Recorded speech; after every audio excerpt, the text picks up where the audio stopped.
लालू यादव और उनका परिवार लैंड फॉर जॉब स्कैम मामले में बुरी तरीके से घिरने वाला है और लग रहा है कि घिर चुका है, क्योंकि आज लालू यादव और राबड़ी देवी से ईडी ने बुलाकर पूछताछ की। तकरीबन 4 घंटे पूछताछ चली और करीब 12 सवाल पूछे गए। इससे पहले भी तेज प्रताप और लालू प्रसाद यादव को ईडी ने बुलाया था, जिनमें 50 से ज्यादा सवाल पूछे गए थे। आपकी स्क्रीन पर जो चल रहे हैं यही वो सब सवाल ईडी के द्वारा पूछे गए हैं। लालू प्रसाद यादव से उनके बारे में कहा जा रहा है कि बहुत ज्यादा लालू यादव नहीं बोले, किसी सवाल का जवाब हाँ में दिया तो किसी का ना में दिया, इतना ही सब कुछ दिया गया। तो बिहार की राजनीति को बहुत बेहतर तरीके से समझने वाले और बिहार की राजनीति पर एक किताब जिसका नाम ब्रोकन प्रॉमिसेस है वो लिखने वाले बीजेपी नेता मृत्युंजय शर्मा मेरे साथ मौजूद हैं आज और हकीकत बताएंगे कि क्या वाकई में लालू यादव ने, राबड़ी देवी ने यह घोटाला किया है। क्या वाकई में जिस दौरान लालू यादव रेल मंत्री हुआ करते थे, लोगों से जमीन लेकर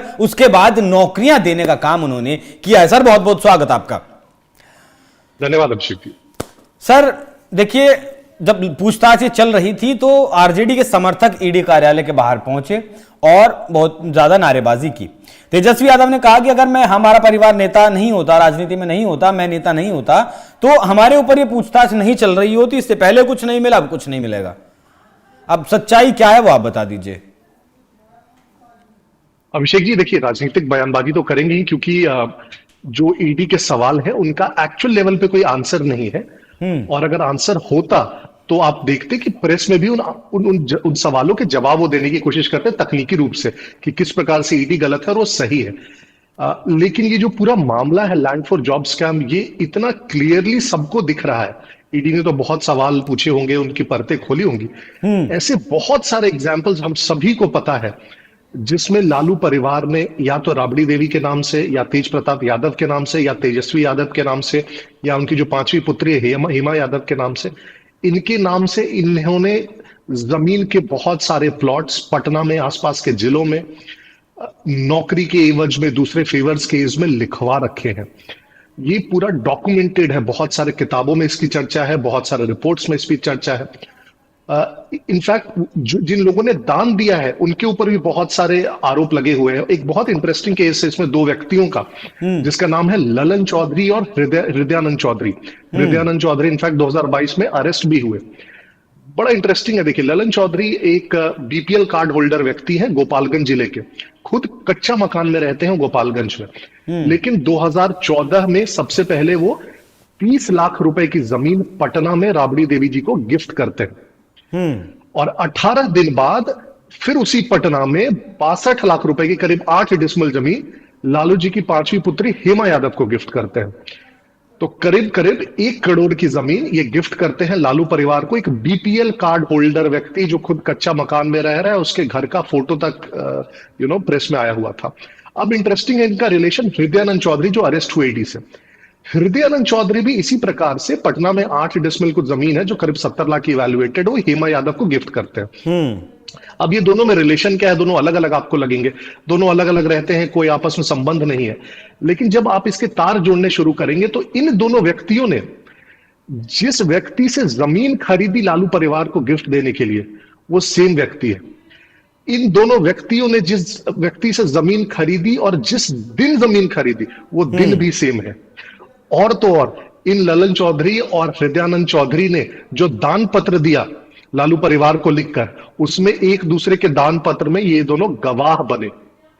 और ये हृदयानंद चौधरी वही है जिनको 2005 में जब लालू जी रेल मंत्री थे तो ग्रुप डी की एक नौकरी दिलाई गई ईस्ट सेंट्रल रेलवे में। तो इतना क्लियर एग्जाम्पल्स आपको, सिर्फ ये एक एग्जाम्पल मैं दे रहा हूं अभिषेक जी, ऐसे मैं आपको 10 एग्जाम्पल कोट कर सकता हूं जमीन के साइज के साथ, उसके वैल्यू के साथ, कि किस प्रकार से इस परिवार ने हर किसी के नाम से, और दिखा होगा आपको, इसीलिए ईडी ने भी बार बार हेमा यादव को सम्मन किया। ये नाम शायद नया दिख रहा होगा आप लोगों को, लेकिन उनके नाम से बहुत सारी जमीनें लिखवाई गई हैं उन लोगों के द्वारा जिनको लालू जी ने ग्रुप डी की नौकरियां दी रेलवे में।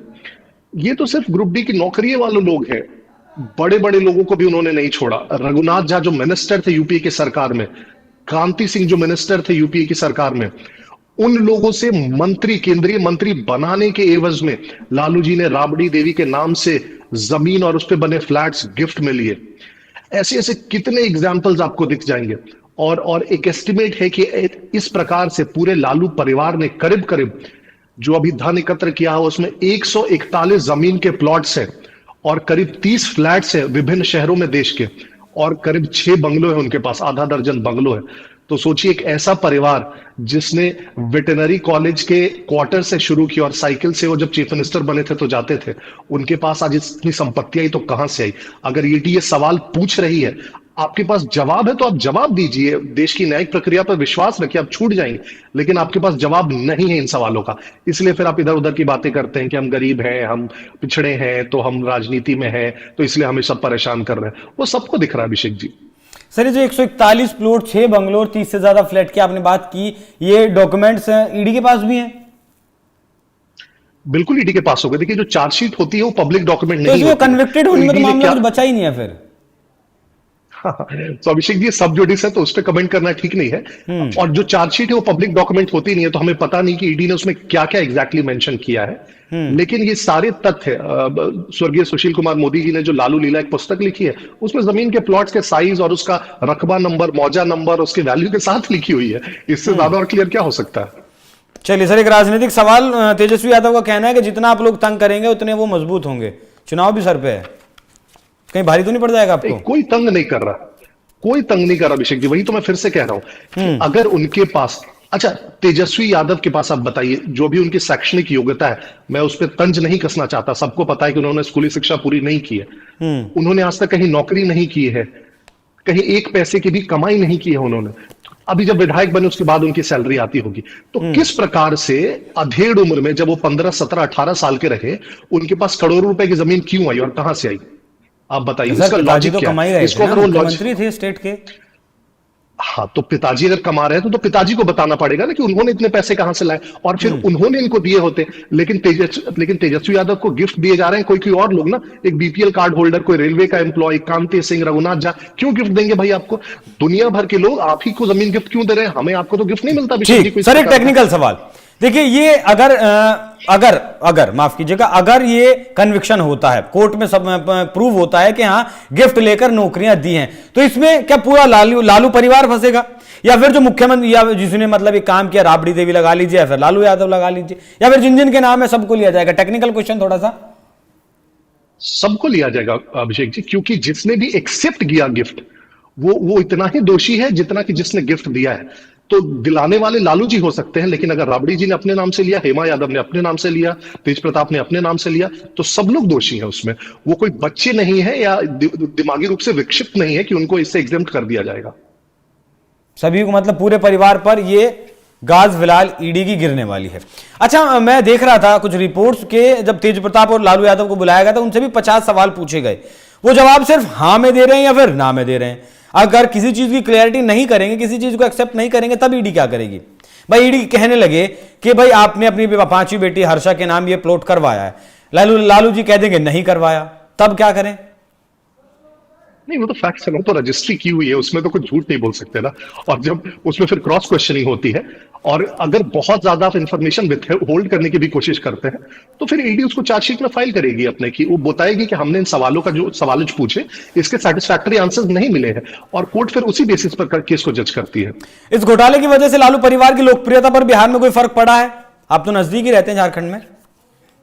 देखिए, मुझे लगता है कि लालू परिवार ऑलरेडी हर प्रकार के घोटाले में पहले भी फंस चुका है। लालू जी खुद कन्विक्टेड है, चारा घोटाला के 4 मामलों में सजा काट चुके हैं, अभी बेल पे बाहर है, तो हर किसी को पता है कि उसमें तो कोई शक ही नहीं है। हमारी न्यायिक प्रक्रिया नहीं, उन्हें दोषी करार दिया है। आईआरसीटीसी का एक टेंडर घोटाला चल रहा है, जो आईआरसीटीसी के अंदर होटल्स होते थे उसके जो टेंडर हुए थे वो भी लालू जी के रेलवे मंत्री के कार्यकाल में हुए थे। सीबीआई उससे अलग से उसकी जांच कर रही है, उसमें भी घोटाला है। तो ये करीब करीब जग जाहिर है कि लालू जी विभिन्न घोटालों में गर्दन तक फंसे हुए हैं।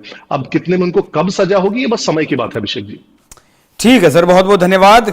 हम यही जानना चाह रहे थे कि कोई ऐसा व्यक्ति जो बिहार को अच्छी तरीके से जानता वो बता दे कि वाकई में घोटाले किए गए हैं या फिर बीजेपी की तरफ से जैसा कहा जाता है कि बीजेपी के हथियार के तौर पर ईडी और सीबीआई काम कर रहे हैं, वैसा ही कुछ है। सर बहुत बहुत धन्यवाद आपका।